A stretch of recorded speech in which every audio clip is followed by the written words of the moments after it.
Hey everyone, Richard Metal Fan here, bringing you guys an old school album review. Um, Today we're going to be looking into this album, since this album is 10 years old today.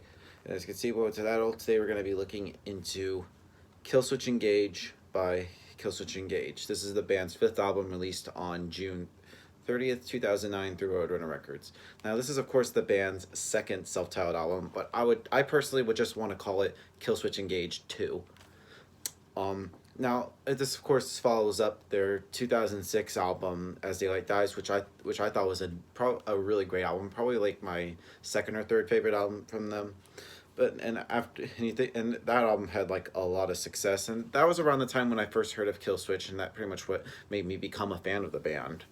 I think it was like before I even heard like the older stuff with Jesse Leach, and then of course now he's back. But then this, of course, also marks a lot of different things. Like, this album is kind of different. If you listen to As Daylight Dies and listen to this album, you can notice there's a lot of different things differently, and it feels like Killswitch kind of like goes in like a step back, different, like because that album, As Daylight Dies, their previous album has a lot more just aggression and some melody. But I feel like this album, I feel like is pretty much their more melodic album and sort of not as aggressive. It feels like they're kind of like going radio friendly ish, but it just feels kind of like I kind of was like a lot of mixed feedback from the fans and other critics. But I personally don't think it's a bad album necessarily, but I just think that there's other albums that are better in their discography.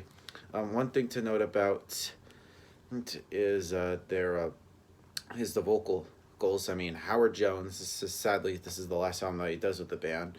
I feel like he puts so much emotion into his singing. As I also mentioned this in my End of Heartache review, he has a really great, powerful voice, and he just has, and just like his harsh vocals, just he sounds really pissed off as ever.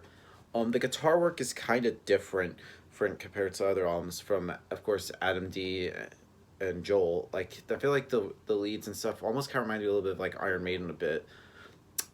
The bass playing from Mike D is different compared to other albums where the bass is like way audible in the mix.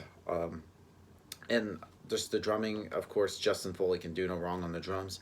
And honestly, I feel like the production wise, this I feel like sounds a lot more polished compared to like all their other stuff.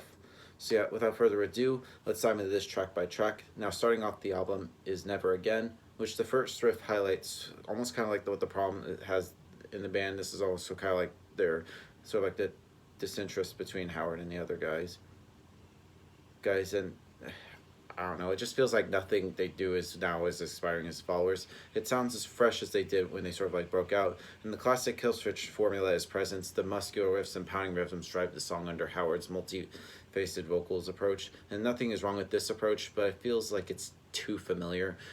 They're down to the very details of the guitar tone, and that's all the stuff that we pretty much have heard before. Starting over, which builds the verses on sort of like an Iron Maiden style build gallop, turning back to the sound's modern approach and like the chorus, and starting and stopping to break up the proceedings for no reason other than to just be different.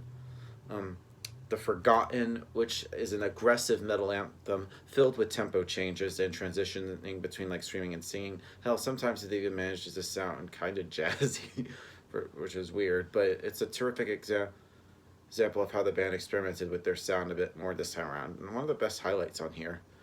The Reckoning, which is one of the shorter songs on here. It's only like 2.5 minutes long. Again, just Howard just sounds so pissed off, and it's a surprise because usually a band like Killswitch is never going to show anger. The vocals are what keeps me listening, along with the drums, and it's just like Howard's like singing in the chorus is just amazing.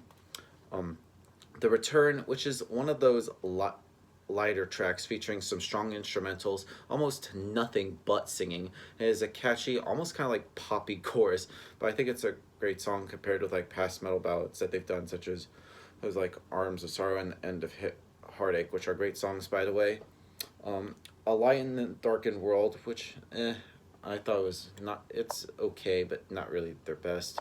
Take Me Away, which is definitely the lightest song on the album, saved for the guitar crazy intro, but it's also like my least favorite due to the fact that it actually manages to be incredibly generic with ditching the trademark Killswitch sound. It's just weak, and it's pretty much every department in terms of the vocals. I Would Do Anything is actually a pretty good song got my attention. Save Me, which is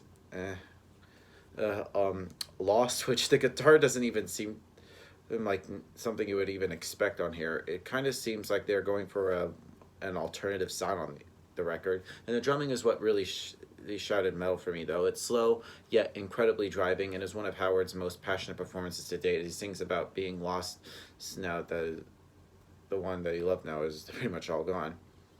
And then, of course, the album closes with "This Is Goodbye," which the title is kind of ironic, seeing as it's the last song on here. It's the last album with Howard Jones. And I feel like there was a section that comes in with just a clean and audible bass, and everything went together well on my. And it feels like it was just Killswitch Engage is just preparing us to what we're expect for this album. I mean, taking like 3 years in the making, it is something that's just, I don't know. And of course, this is a special edition, which has some bonus tracks, which "In a Dead World," which is, I haven't heard that song in a while, so yeah, it's all right. And also has 3 live tracks of "Rose of Sharon," "My Curse," and "Holy Diver," which are pretty good. I mean, I saw my track reviews of that. I mean, it doesn't really change my opinion on this album.